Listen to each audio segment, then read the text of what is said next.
In 2015, a huge scandal was brought to light surrounding Volkswagen.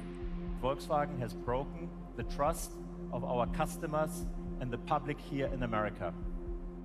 When tested in road-going conditions, some of their cars would test at over 40 times the permitted limit for emissions. Getting low emissions is often a trade-off against performance of the car and fuel economy. Volkswagen had computer code embedded deep inside their computers that could detect when these cars were in test conditions, and it would reduce the emissions accordingly. Without a deep understanding of the very finite details of the internal workings of a modern-day car, this would have been next to impossible to notice. But what if Volkswagen had been harbouring a lie, a deception that had not been picked up for over 20 years? Something that was right there, that was visible for everyone to see. This is the VR6 deception.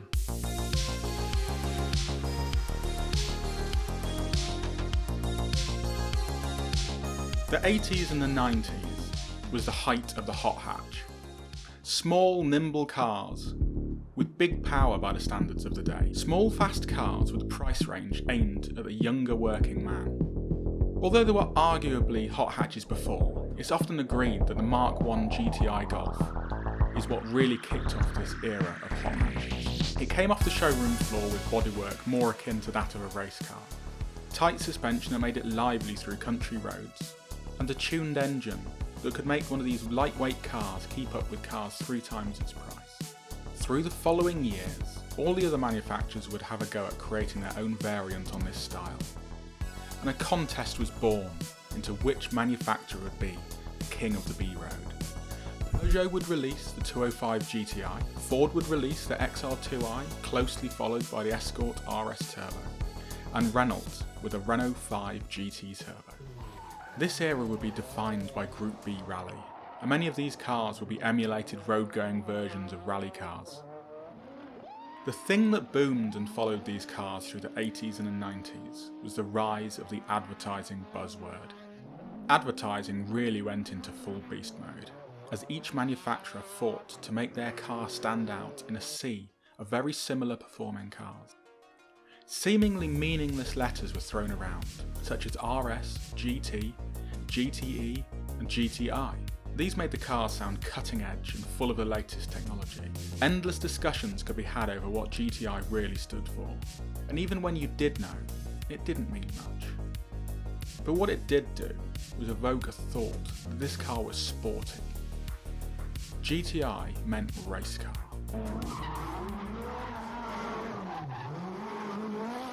Engine technology was moving quickly too.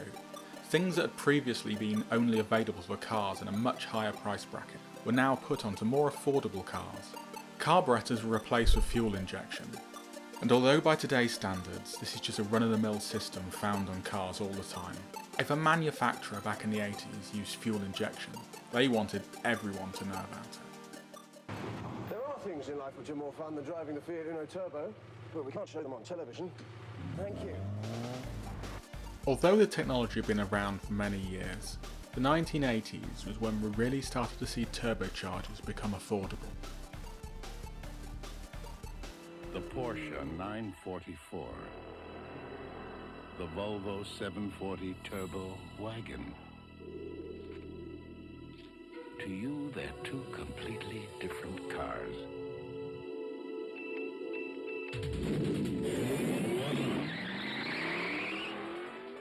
But to a radar gun, they look exactly alike.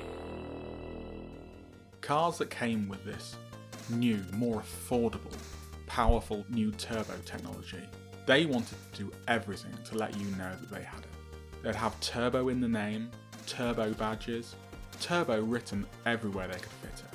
This bombardment of the word turbo made people associate this with being that the car was good. Turbo meant it was modern. Best of all, turbo meant it was powerful.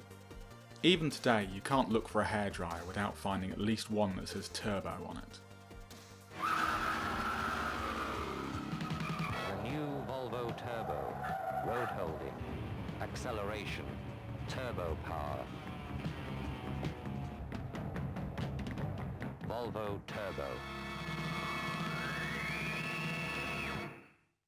As this advertising battle went on with manufacturers, they had to look for more subtle things that they could advertise as a modern feature that would put their car slightly above their rivals. Engines started getting more complex, making them far more efficient at making power. An older 4-cylinder car would often have 8 valves, 2 per cylinder, but as later models came out, they would double this valve count to 16. The valves are the way that the air gets in and out of the engine.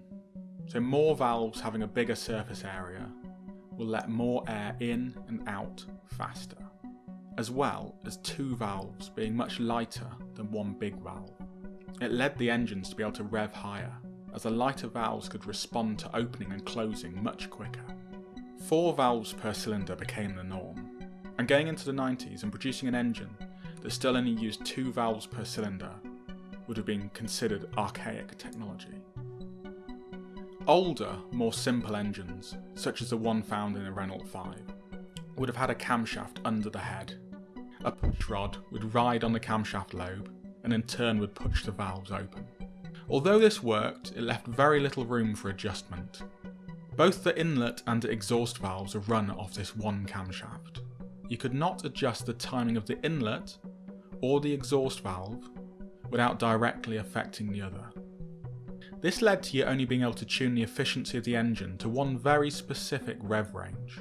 You could either have low down torque or high rev power, but you'd most likely settle on a compromise somewhere in the middle. But then came the dual overhead cam. 2 separate camshafts directly above the inlet and exhaust valves. 1 camshaft to operate the exhaust valves, and 1 camshaft to operate the inlet valves. This led to much more tunability. You could individually time the inlet and the exhaust valves. Dual overhead cam, known as DOHC, became part of the blurb, and it was the selling point for many cars. The Mark III Golf was released in the 90s, and well into the onset of the 16-valve and dual overhead cam fever.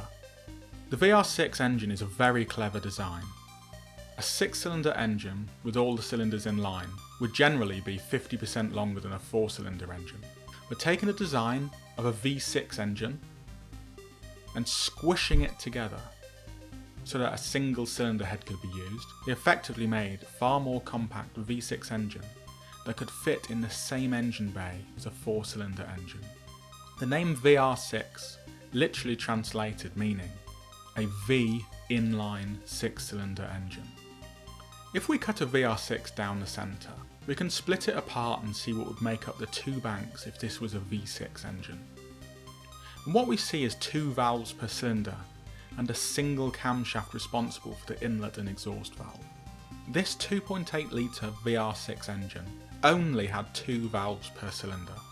For a performance car that was sold right up until 1997, this was absolutely not a selling point, and Volkswagen knew this.